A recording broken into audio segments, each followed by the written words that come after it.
Nós queremos orar pela palavra agora. Dudu vai nos compartilhar. Pai querido, muito obrigado, porque Tu és um Deus que fala. Tu és soberano sobre céus e terra. Como o profeta diz, Tu estás assentado num alto, num sublime trono, mas também estás com o abatido, com o contrito de coração. Ou seja, Tu vens a nós, e agora Tu queres vir a nós através da palavra.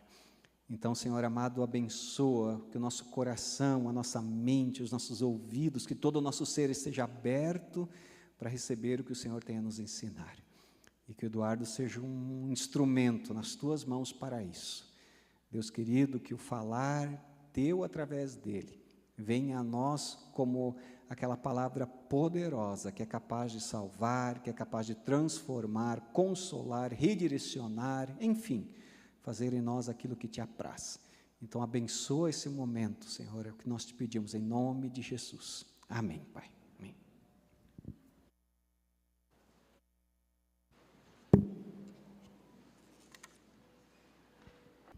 Vocês pensaram que ia ser o Jackson hoje, né?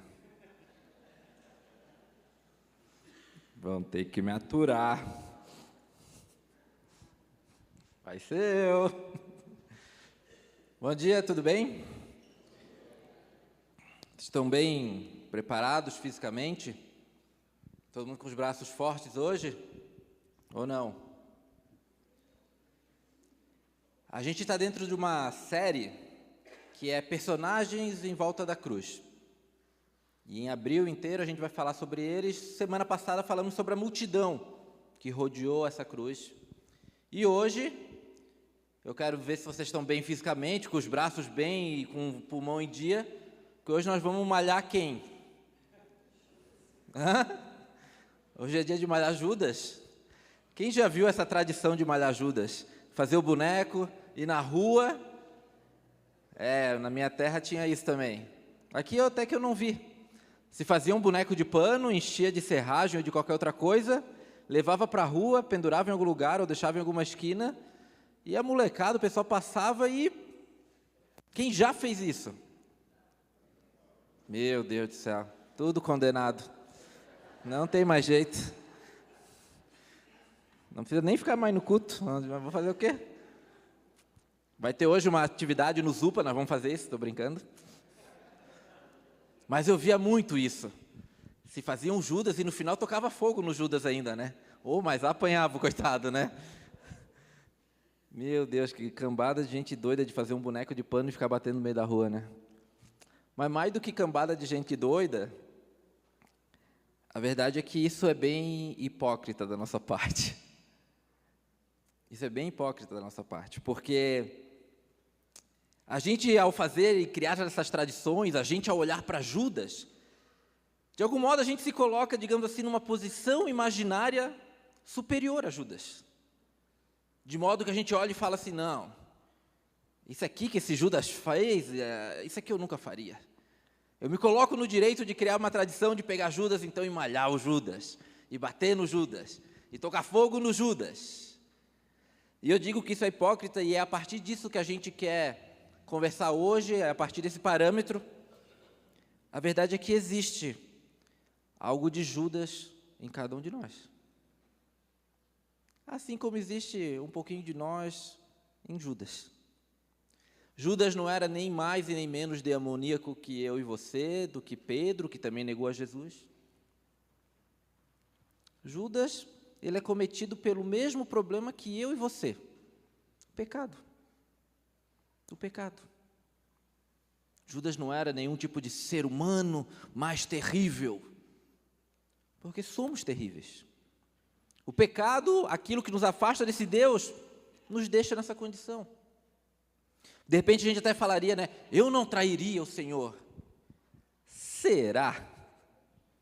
Será que a gente já não trai Ele todos os nossos dias? Com a nossa consciência? Com atos, às vezes escondidos?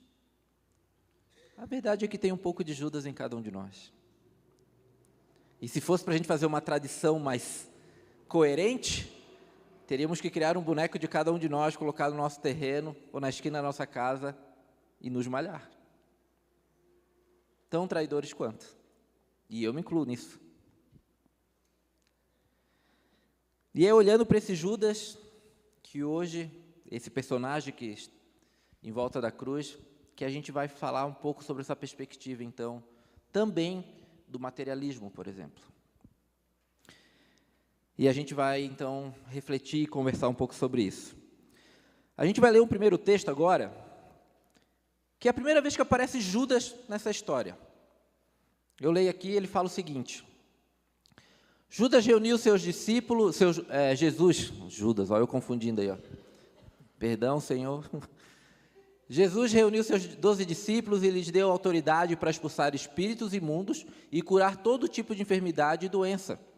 Estes são os nomes dos 12 apóstolos. Primeiro Simão, também chamado Pedro, depois André, o irmão de Pedro, Tiago, filho de Zebedeu, João, irmão de Tiago, Filipe, Bartolomeu, Tomé, Mateus, o cobrador de impostos, Tiago, filho de Alfeu, Tadeu, Simão, o cananeu, Judas Iscariote.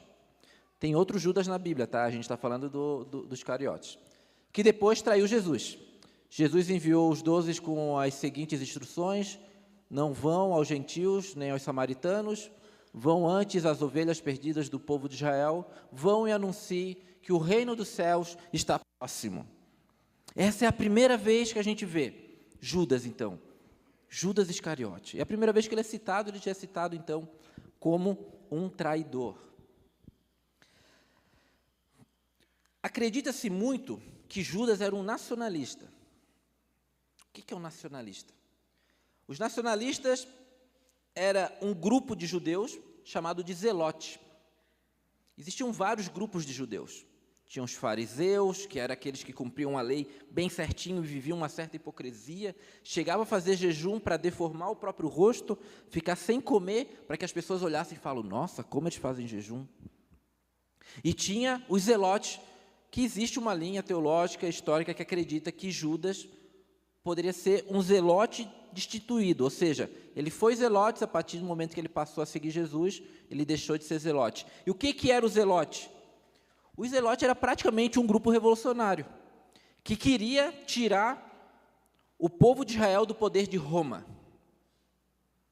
Então, quando se falava que havia um Messias, vai vir alguém para nos libertar, o zelote acreditava em quê? Em poder de guerra. Vai vir um guerreiro, vai vir um cara aí que vai acabar com tudo. E quando aparece Jesus, esse é um pouco da esperança de Judas. Está aí o nosso zelote, está aí o nosso guerreiro. Então, eles eram muito conhecidos por esse comportamento feroz, violento, de domínio e de revolta contra o Império Romano. Então, vamos guardar essa informação. Judas poderia estar nesse contexto. Alguém que queria a libertação do povo de Deus através da força, através do embate político, físico e de guerrilha, praticamente. Mas o que Judas fazia? Então, ele é chamado por Jesus, ele passa a andar com Jesus. Qual que era a função desse cara? A gente vai ler outro texto que vai nos ajudar sobre isso, que está em João 12. 6 dias antes de começar a Páscoa, essa Páscoa aqui que eles estão comemorando, gente, não é a Páscoa que nós comemoramos. Essa Páscoa aqui é a saída do povo do Egito. Tanto é que a palavra Páscoa significa isso, né? Essa passagem, né? Então, eles iam para Jerusalém e lá eles comemoravam a festa da Páscoa. 6 dias antes de começar a Páscoa, Jesus chegou a Betânia, onde morava Lázaro. Lázaro era um grande amigo de Jesus, um homem que ele havia ressuscitado dos mortos. Prepararam um jantar em homenagem a Jesus. Marta servia e Lázaro estava à mesa com ele. Então Maria pegou um frasco de perfume caro, feito de essências de óleo aromático, ungiu com ele os pés de Jesus e os enxugou com seus cabelos. A casa se encheu com aquela fragrância do perfume. Mas Judas Iscariote, o discípulo em que breve traía Jesus, disse: esse perfume valia 300 moedas de prata. Deveria ter sido vendido e do dinheiro dado aos pobres. Não que ele se importasse com os pobres. Na verdade, era ladrão e como responsável pelo dinheiro dos discípulos, muitas vezes roubava uma parte para si. E vocês impressionados, né? Gente, aqui, ó, o caixa 2 já não é de hoje. Era isso que Judas fazia, é isso que João, no Evangelho de João, vão falar. Judas roubava o caixinha de Jesus. Ele cuidava do dinheiro dos discípulos, e ali ele pega, então, a caixinha de Jesus. E logo depois desse feito, onde Maria vem e derrama esse perfume super...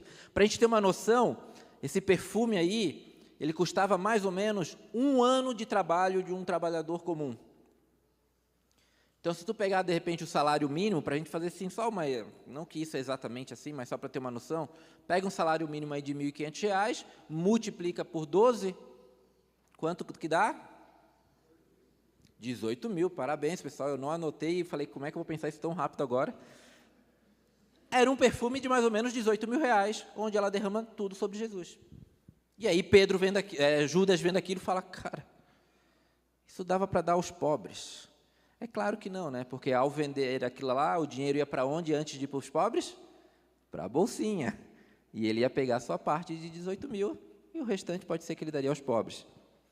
O que acontece logo depois disso? Desse encontro, então, na casa, a gente lê agora também em Lucas 22. Também vai ser projetado aqui na frente. Então, Satanás...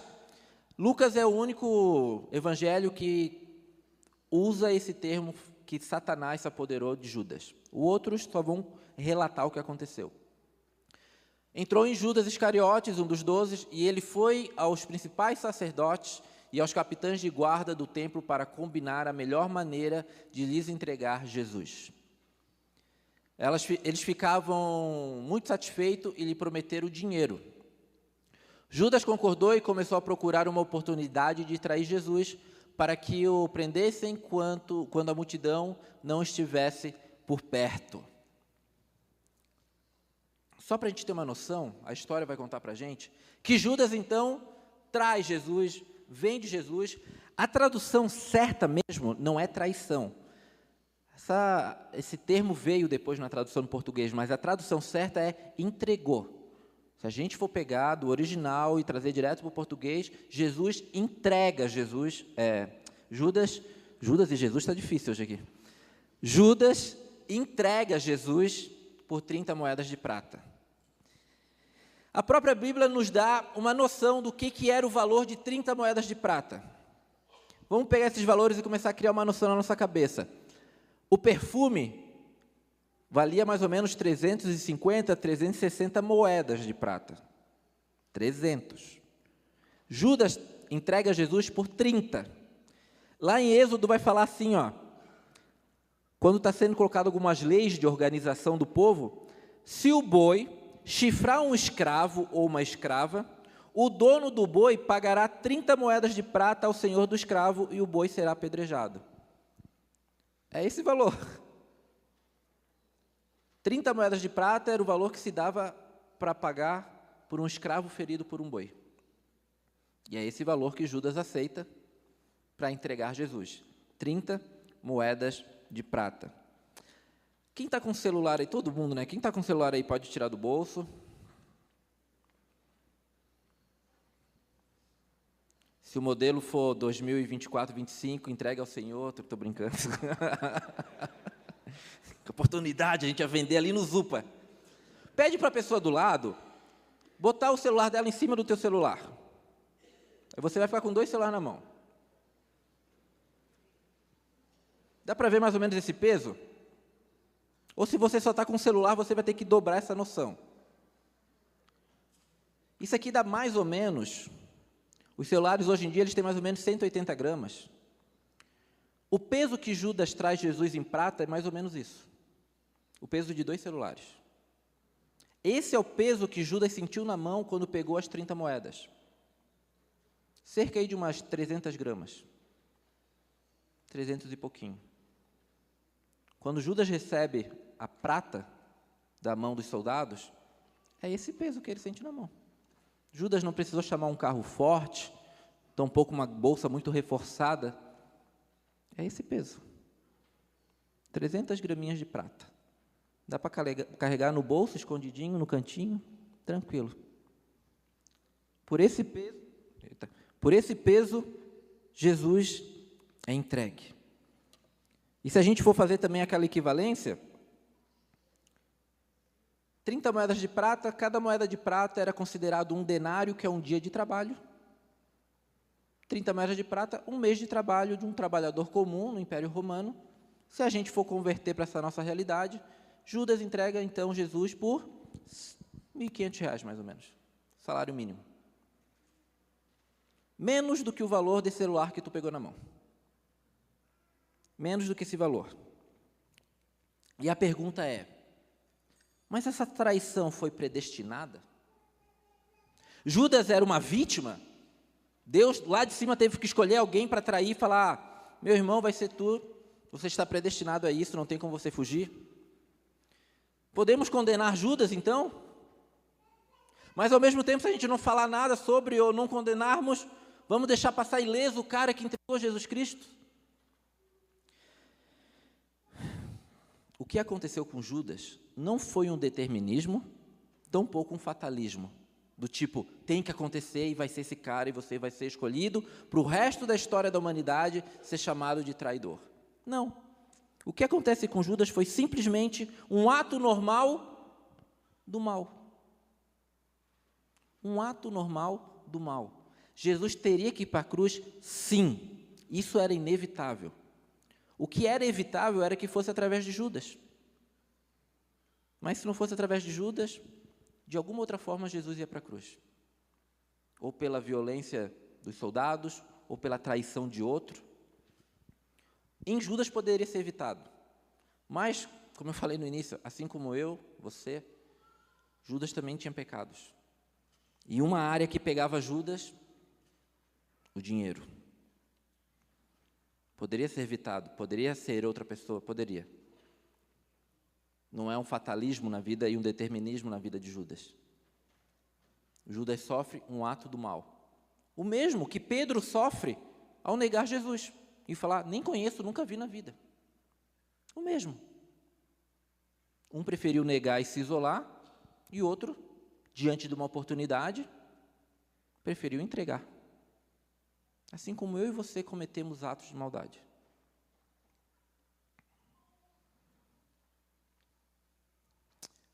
Há quem diga que Judas faz isso também porque, fora sua ganância, já que ele roubava o próprio Deus, né, roubava Jesus, que Judas, ao ver Jesus naquela situação ali, ele pensa, esse aí não vai salvar a gente.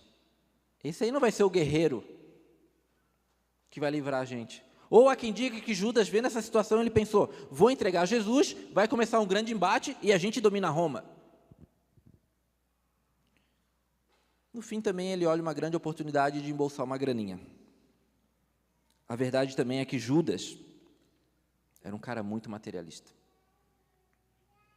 Ainda bem que a gente não é, né, gente?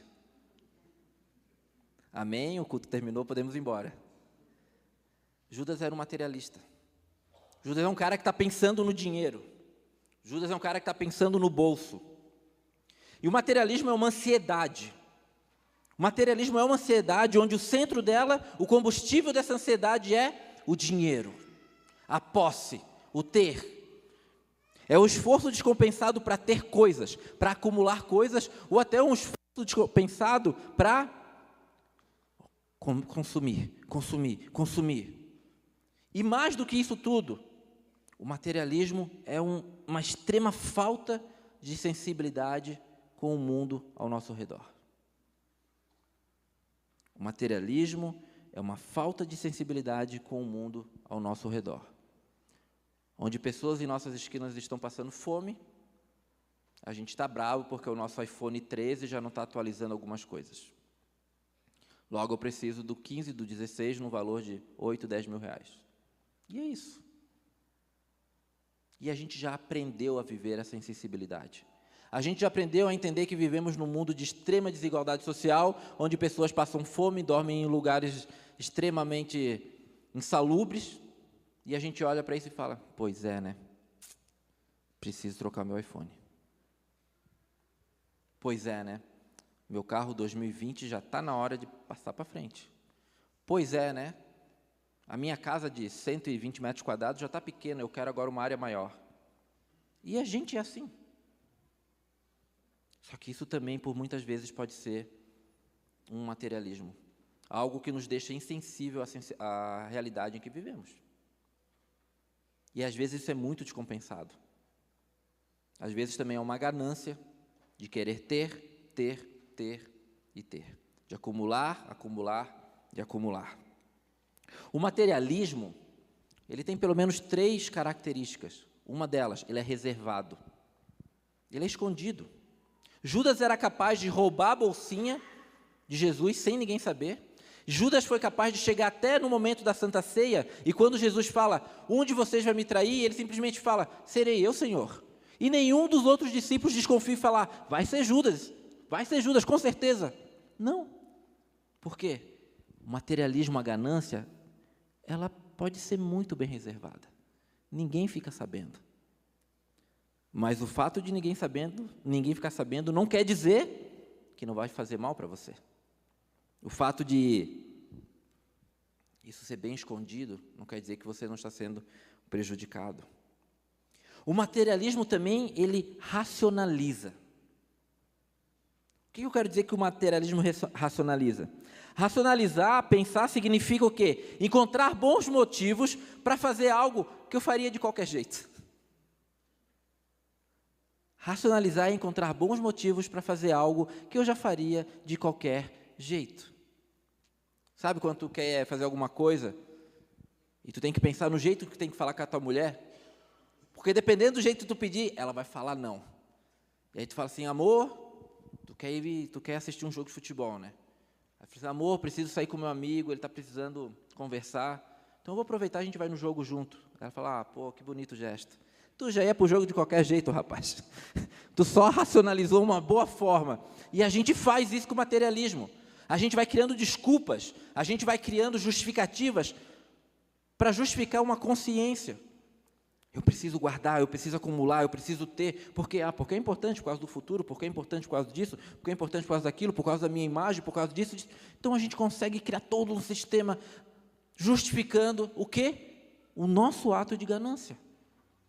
O nosso espírito materialista com as coisas. E a gente justifica. O materialismo racionaliza. Por isso, quando a gente for examinar o nosso coração, não devemos buscar uma ganância gritante, gigantesca.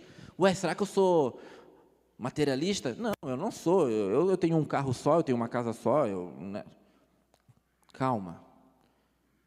Quando a gente vai se examinar, como fala as Escrituras, a gente deve ir mais a fundo das coisas.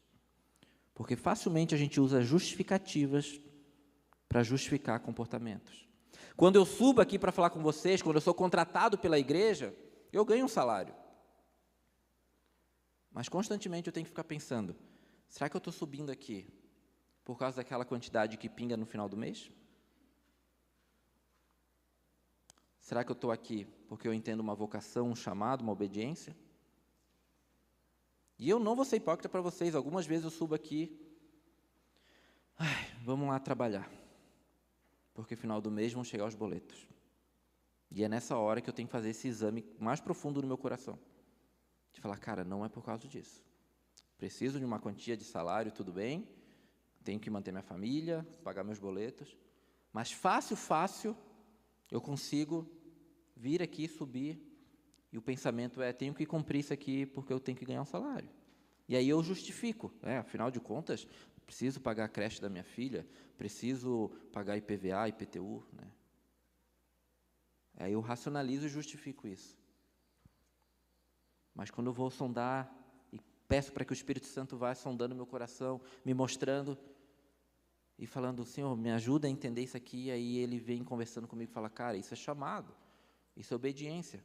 Só que chamado e obediência não tem a ver só com quem vem e prega numa igreja, tem a ver com você. Chamado, obediência, você que é professor, é chamado. Você que é empresário, é chamado. Você que é da área da medicina, em qualquer área, você é chamado a viver em obediência também e usar aquilo pelo qual o Senhor te capacitou como uma forma de entregar para o outro um servir. Mas facilmente a gente justifica tudo, tira um alívio de consciência para falar, isso aqui é por causa do dinheiro, porque eu tenho que bancar minhas dívidas.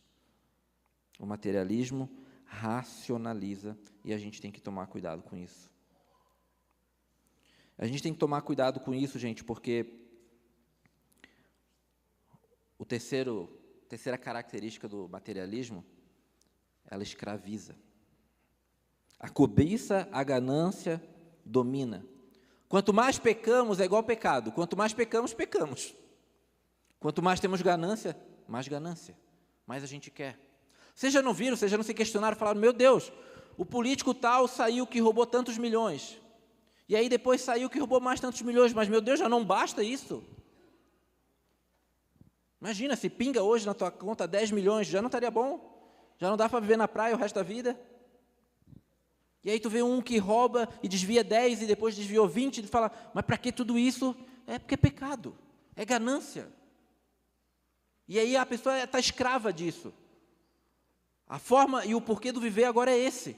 É roubar, é desviar, é ter. E tu não precisa ser um político e estar roubando e desviando grandes quantidades. Às vezes a gente faz isso no nosso dia a dia, na nossa vida normal. Eu quero ter, eu preciso de mais uma casa, eu preciso de mais isso aqui, eu preciso de mais dinheiro para isso, para aquilo. A ganância, o materialismo escraviza.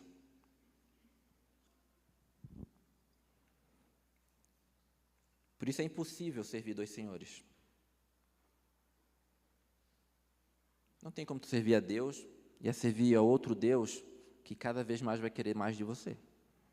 Não tem como você servir ao Deus verdadeiro e servir a alguma coisa que cada dia vai querer um pedacinho a mais de você.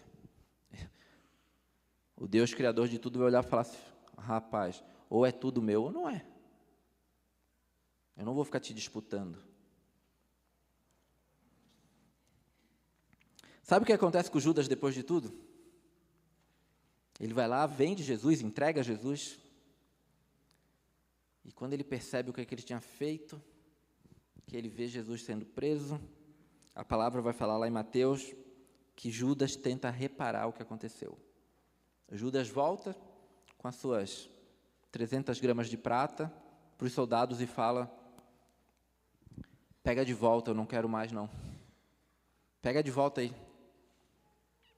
Sabe o que acontece? Nada.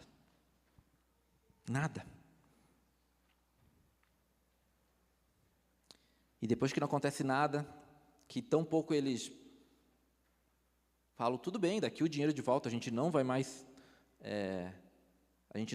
prender Jesus, não. Eles falam, cara, está feito, filho, está feito. Depois que isso acontece, Judas sai, e a palavra vai descrever um fim trágico para Judas. Judas se mata.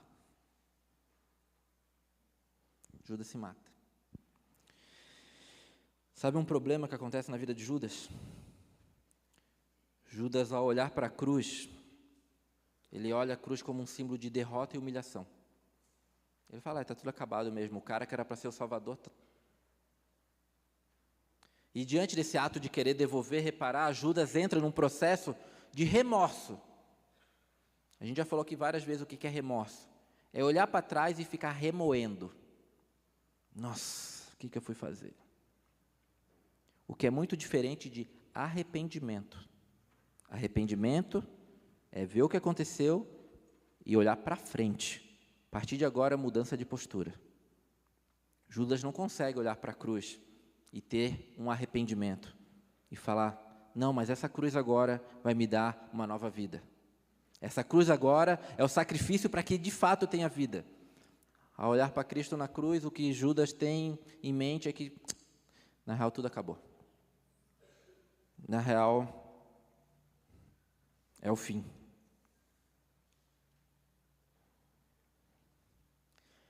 Só que o problema é que a avareza, a ganância, o materialismo, não ficou lá enforcado junto com Judas.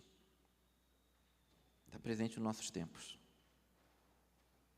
E uma das perguntas que eu me faço é, ao olhar para a cruz e olhar para a minha ganância, para a minha avareza, para o meu materialismo, qual é o olhar que eu tenho para a cruz diante disso?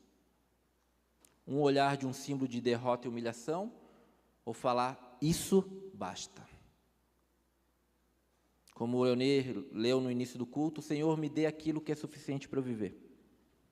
Não me deixe nem muito rico, nem muito pobre, porque eu sei que a cruz basta. Aquilo que vem da parte do Senhor, basta. Como é difícil isso, hein, gente? Como é difícil. Porque a gente sabe que facilmente para nós basta algo a mais. A gente quer sempre algo a mais. Será que a gente está olhando para essa cruz como Judas olhou? Ou como de repente Pedro olhou? Que negou, se afastou, mas vê ao Cristo ressurreto e ele fala, é o Senhor. Eu vou voltar aos caminhos. Judas seguiu a trilha do remorso e não do arrependimento.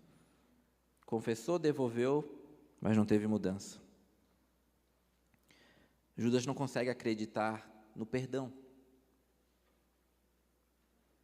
Ao tentar devolver, ele não pensa, não, mas pode ser que esse Deus me perdoe. Pode ser que Jesus... Não.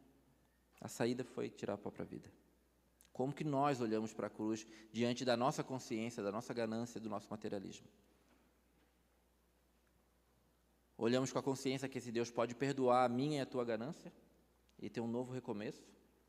Ou, tem mais o que fazer mesmo, né? Tem duas palavras que eu quero compartilhar com vocês, assim a gente vai terminando. Uma de 1 Timóteo, que vai falar justamente sobre o dinheiro. 1 Timóteo 6,10 vai falar, pois o amor ao dinheiro é raiz de todo mal. E alguns, portanto, desejarem dinheiro, desviaram-se da fé e afligiram a si mesmo com muitos sofrimentos. Pois o amor ao dinheiro é a raiz de todo mal.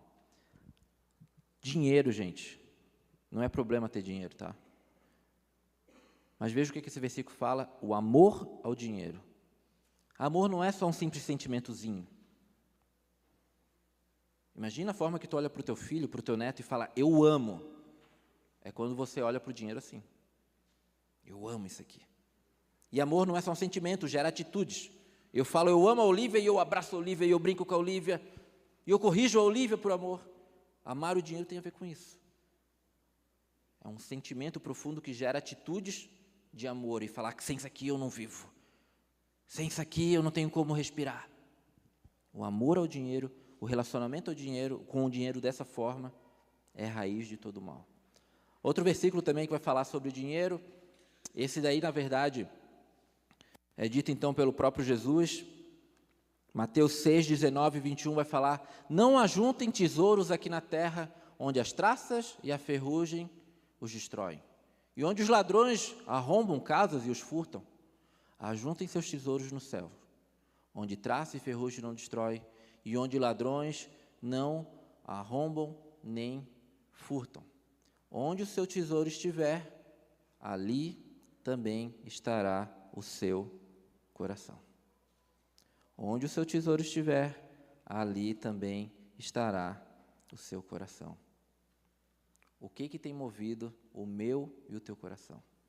O que tem tirado o nosso gás, a nossa alegria de viver, ou o que tem usado essa nossa alegria de viver, essa nossa disposição, nossa energia, tem sido colocado aonde?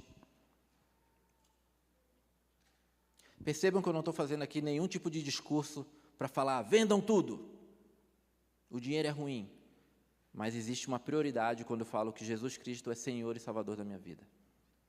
E a prioridade é uma vida com Ele, numa consciência com o que existe ao meu redor, de modo que viver de forma consciente com o que existe ao meu redor é uma forma de manifestar o amor e a justiça desse Deus. Que o Senhor trabalhe no meu e no teu coração, a forma que a gente se relaciona com riquezas, com patrimônios, com dinheiro, e que essa frase, que aonde vai estar o nosso tesouro, vai estar o nosso coração, possa nos incomodar, possa ser uma reflexão, um eco durante essa semana. Senhor, aonde está o meu coração? Senhor, ao olhar para a sua cruz, para onde vai o meu coração? Ao olhar para Ti, o meu coração tem sido alimentado de quê?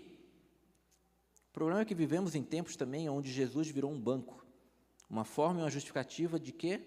Materializar as coisas que eu quero. Se eu dou a doação, Jesus me dá em dobro. Aí eu prospero. Não. E eu tão pouco estou pregando tudo isso aqui para no final falar, doe o seu dinheiro para a igreja. Não, porque o Deus dessa igreja também já é Deus do tesouro, do ouro e de toda a prata. E Ele sustenta a gente. Que a gente possa ter um coração arrependido, ser honesto diante desse Deus e deixar que o Espírito Santo revele para nós o quanto que a gente precisa abrir mão das nossas ganâncias, do nosso materialismo e voltar o nosso coração para esse Senhor. Amém? Vamos orar? Senhor, obrigado por esse tempo, obrigado por essa reflexão. E, Pai, eu clamo, Senhor, para que o Teu Santo Espírito nos incomode. A palavra vai falar que o papel do Espírito Santo é convencer o homem de todo o mal, de todo o pecado, e que assim possa ser, Senhor. Porque eu sei que por mim mesmo eu vou começar a justificar os meus erros, eu vou começar a justificar a minha ganância, a justificar o meu materialismo. Por isso eu clamo o Santo Espírito de Deus. Trabalhe em nossos corações. Nos mostre um novo caminho, uma nova forma de lidar com os nossos dinheiros, com os nossos bens, com as nossas posses. E que Tu seja o centro da nossa vida, Pai. Não o meio para algo, mas o fim em tudo, Senhor. Que seja Você. Em nome de Jesus. Amém.